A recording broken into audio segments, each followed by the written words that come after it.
Straightening Out the Kinks by Sinclair. My mother never let me have hair straighteners. At the time, I thought this was incredibly unfair, an unjust attack on my liberty. I grew up in Brighton, a predominantly white seaside city on the south coast of England, and I wanted to have gravity-obeying hair like everyone else at school. I didn't understand how having straight hair could possibly be as catastrophic as she made it out to be. After all, she had the straight blonde hair I would have killed for back then. At 14, I got a job in a cafe and bought my own pair of GHDs. They were sleek, glossy and black, symbolic of how I wanted my own unruly dark brown hair to look. For 3 years, I was delighted by my hair straighteners. Every day, I could have a close enough hairdo that mirrored my white peers. I didn't even mind the bready smell of burnt hair that suffocated my bedroom and clothes. At 17, I'd finally succeeded in my mission for dead straight hair. It had started falling out in lifeless brown clumps. Horrified, I vowed never to touch hair straighteners again, a vow I've kept to this day. I wish I could say that my discovery of Malcolm X was what led me to finally put down my hair straighteners. Perhaps it was the first step I took towards him. I knew why I straightened my hair, and it wasn't because I wanted to be black. It was around this time that I picked up my father's weathered copy of the autobiography of Malcolm X.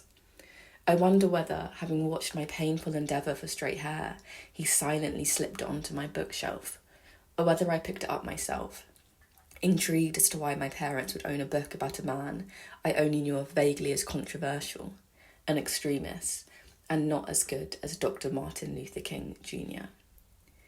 Rereading the same book 10 years later, I noticed where 17-year-old me had passionately underlined in thick pencil whole sentences on pages 138 to 139, where X describes the initial glee and then reflective horror of getting his first conk, hair relaxer. This was my first really big step towards self-degradation, he wrote, when I endured all that pain to have it look like a white man's hair. I've carried the lessons from this book with me into my adult life entirely unknowingly, without realising that Malcolm taught me that.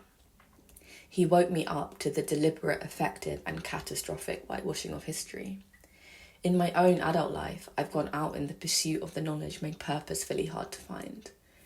I've dedicated myself to learning about Britain's history of colonialism and slavery, overcoming the tricky nuances of Britain's deliberate forgetting of its gloomy past. 60 years on from his murder, it's still almost impossible to do this work unscathed.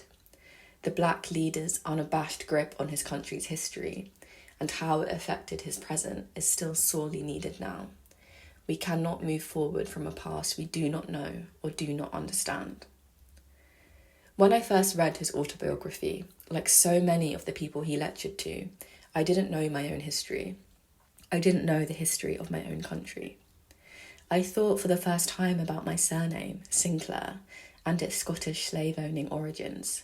Should there be an X there instead? I questioned what I'd been taught in school about the transatlantic slave trade. This consisted of one dreaded history lesson where we reenacted a scene from Alex Haley's Roots, and yes, I played Kunta Kinte. This didn't seem too far off from a modern-day equivalent of X's lesson in 1937 on Negro history, which was exactly 1 paragraph long. I started to understand what people meant when they said knowledge is power. Knowledge was transforming Malcolm right there on the page in front of me. Engaging with Malcolm X requires utilising one of his own facets, an open mind. I've chosen to reject many things, but to cherish others. His anger, bravery, passion for knowledge, and not least his deep care, an often forgotten trait snubbed in characterisations of the feared black demagogue. Malcolm X's acute understanding of the world-ordering system of white supremacy and its impacts on all of our lives, and this system's gritty, colonial, imperial and slave-trading history is still radical today. Eyebrows will continue to be raised and fingers pointed if someone dares to speak so candidly about white supremacy, about how it bleeds into our own psyches in ways we are blind to, making people hate something seemingly as innocuous as their own head of hair.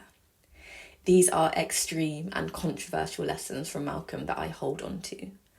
Lessons that, to borrow from Marcus Garvey, started to straighten out the kinks in my mind and not my hair.